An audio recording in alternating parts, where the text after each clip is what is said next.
talk about it, whether it's alcohol, marijuana, or opioid. I'm not talking about what I heard.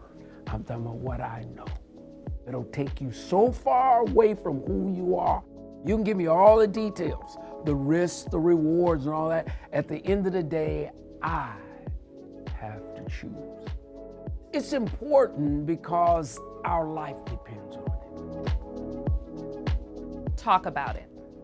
I want to urge the community to have the conversation, thus normalizing this, right? Because this is something that impacts everyone. That's what this campaign is about, is seeing yourself in it, because this is a community-wide issue. So people don't think that they're alone. Talk about it. You don't have to be a chronic substance user to have a substance use issue. What we need to know is that substance use parlays into mental health and many other, homelessness, crime, the glamorization of the drinking, at the football game and smoking pot, and then the access to pills. And if you drive down 75, you'll see the gambling ads, the alcohol ads, the pot ads. The messaging is so much that we need something to help us feel better, disconnect. It's a short-term gain for a long-term loss. Talk about it. You always have room for change. It's never too late. I don't want people to go down the wrong path. Talk about it. Enough young people aren't getting the message because it's just not getting spread around. They just follow other people on social media. It's important to talk about it because you don't want your children to end up being the person that's have the addiction. Talk about it. People can be real and say, hey, look, I'm struggling with this. I mean, the 3 words that saved my life were, I need help. It's life or death, and I choose life, and I want to see that in other people. Talk about it. I never thought that I would be able to say, I'm sober 10 years. I never saw this coming.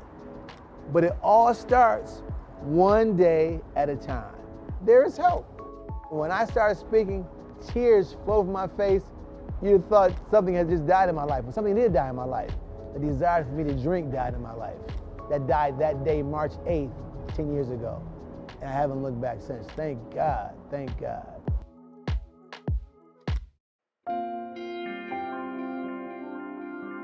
I am Lauren Stovall, a certified prevention specialist with the National Council on Alcoholism and Drug Dependence, the Greater Detroit area. When I started in this work, I thought that I was just reaching out to help other people. This work in turn helped me, because what it caused me to do was take an introspective look at my relationship with alcohol. Honestly, at the time, my relationship with marijuana. And so when I started getting information and education for myself, it changed my relationship and my behavior with those substances and allowed me to go in a different direction. Whenever you're using any substance, the substance has control because it's a mind-altering, mood-altering substance. And so that is a fact also that sometimes gets missed, is we think we have control over the substance, when in actuality, when we're using the substance, it now has control over us. We're not here to tell you what to do and what not to do, but to inform you so that you can make the best decision for you. Take the time to become healthy, to become whole ourselves, so that now we are living and exuding that example to the people that are watching us, which is oftentimes our children and right in our family. I'm Bishop Adolphus Cass. I'm the Bishop of Christ Harvest Fellowship of Churches, and also the senior pastor at this time of Lamb Christian Church. Unfortunately, or fortunately, all of us are in relationships. And substance abuse can destroy relationships. It's important to share it. I tell mine from a recovery standpoint.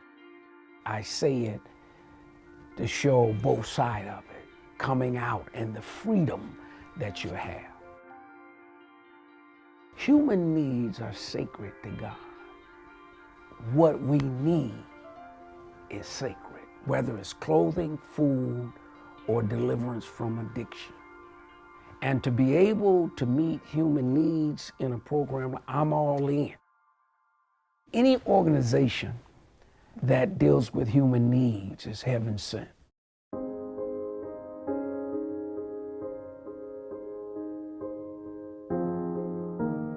My name is Julie Silver. I'm the owner of Michigan Associates of Acupuncture and Integrative Medicine. Addiction and substance use crosses all boundaries.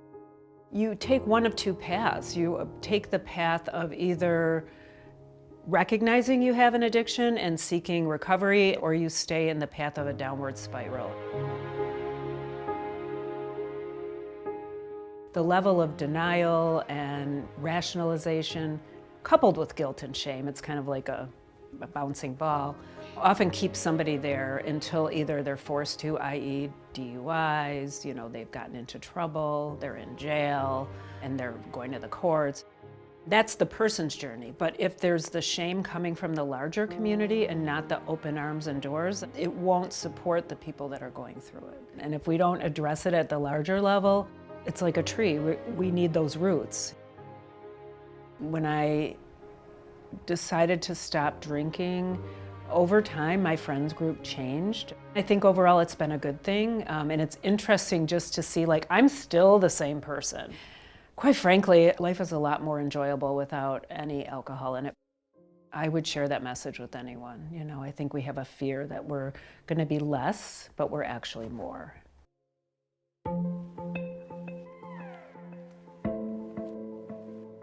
My name is Jaden Rickett, and I'm 17 years old.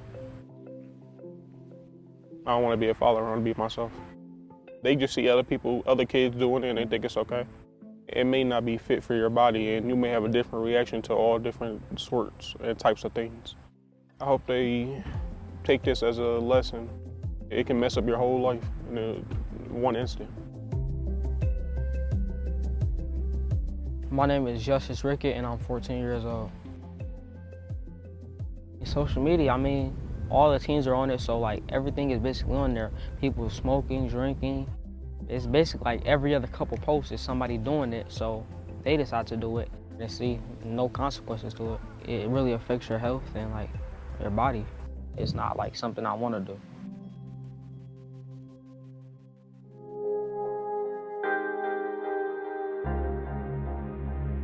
Hi, my name is Joshua Davidson. I'm a pastor who's been in recovery for about 9 years now. I was a hopeless case. I was suicidal. I had written a note. Drugs, family was estranged. If the 2022 version of Joshua Davidson would meet the 2014 version, they're two different people. If you would ever told me, I work at the VA hospital in the chaplain's office. I'm counted on as a family member. I'm a pastor. I never saw that coming. I help people. I got a great girlfriend that's good to be getting married to. I have this life that I never knew existed, and that's all due to recovery. And also my faith. One question I try to live to answer is who have I helped today without expecting anything in return? Bringing more awareness, breaking the stigma, talking about this. There's a lot of uncomfortable conversations that have to be had with it. Yes, they're hard conversations, but they're also good conversations. I like to be a part of the solution.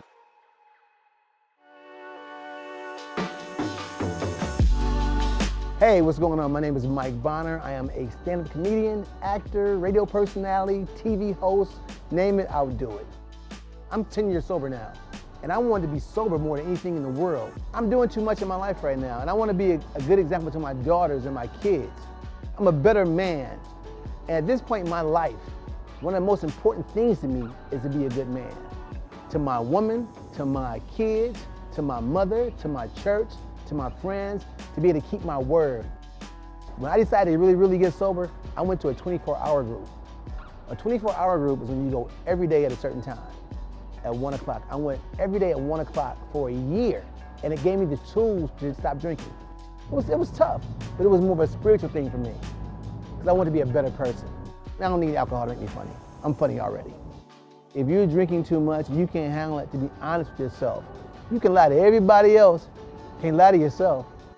My sobriety is the most important thing I've done in my adult life. Talk about it. Talk about it. Talk about it. Talk about it. Talk about it. Talk about it. These partners, I am so grateful that they have lended their voice to this very important conversation. Talk about it.